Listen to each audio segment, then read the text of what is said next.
When we imagine a circus, we think of it as a place to go to enjoy yourself, have a great laugh, and be amazed by the amazing tricks done by the circus entertainers. But we forget that in the process of entertaining people, these performers risk their life, as some circus acts are unpredictable and can turn into a horrible disaster.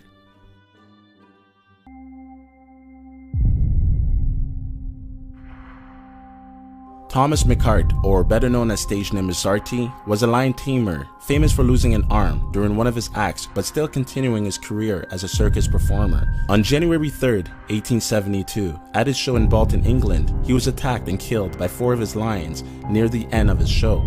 It is said that the first lion grabbed him by his hips, while the second lion bit through his ribs, and a third one tore his scalp open. When the police managed to scare away the first 3 lions, a 4th one snatched him and pulled him into his cage. Authorities finally managed to grab a hold of Mizarty. They then took him to the emergency room, where he eventually died from extensive blood loss and shock.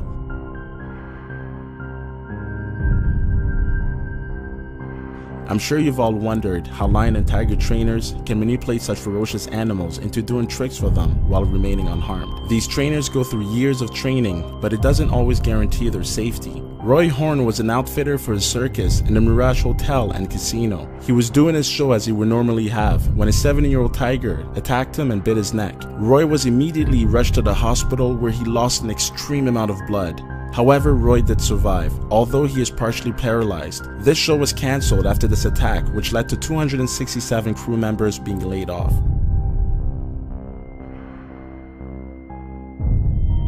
The Hogging Bag Wallace Circus was your typical early 20th century circus. They would ride by train for new shows from city to city.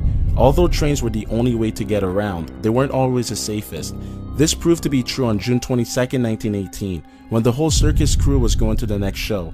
Just behind their train was a Michigan Central Railroad troop train that was pulling 20 empty Pullman cars. This train was operated by a man named Alonzo Sargent. However, Alonzo was not the most responsible train driver, as he would drive after a severe lack of sleep. He was hooked on pills used to help his kidneys, and would also eat so much which would increase his tendencies to sleep even more. As he was driving the train, he fell asleep, causing him to miss numerous warning signals from the brakeman of the circus train. Alonzo plowed into the back of the circus train, which caused the death of 86 people, most of which were killed instantly. The circus train also caught on fire from the impact. There were approximately 127 people injured. Among the dead were the main circus performers. Alonzo somehow survived, but arrested shortly after.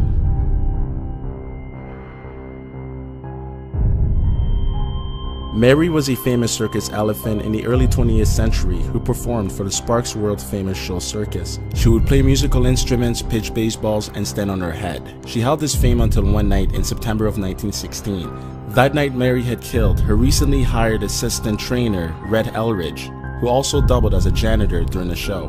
There are many speculations on how Mary killed Red, but the most popular story is that Red was poking at Mary's ear while she was reaching to eat a watermelon. The poking at Mary's ear caused her to go into a massive rage, and she grabbed Red with her trunk and stumped his head, eventually crushing it. Everyone in the stands were chanting to kill Mary, which was actually attempted that night. A local blacksmith by the name of Henchcock shot 5 rounds into Mary, with no effect. After this event, no one wanted to host the Sparks world famous shows if Mary was in the show, so the circus owner decided that the only way to fix this problem was to publicly execute Mary. On September 13, 1916, Mary was hung in front of the audience of 2,500 people.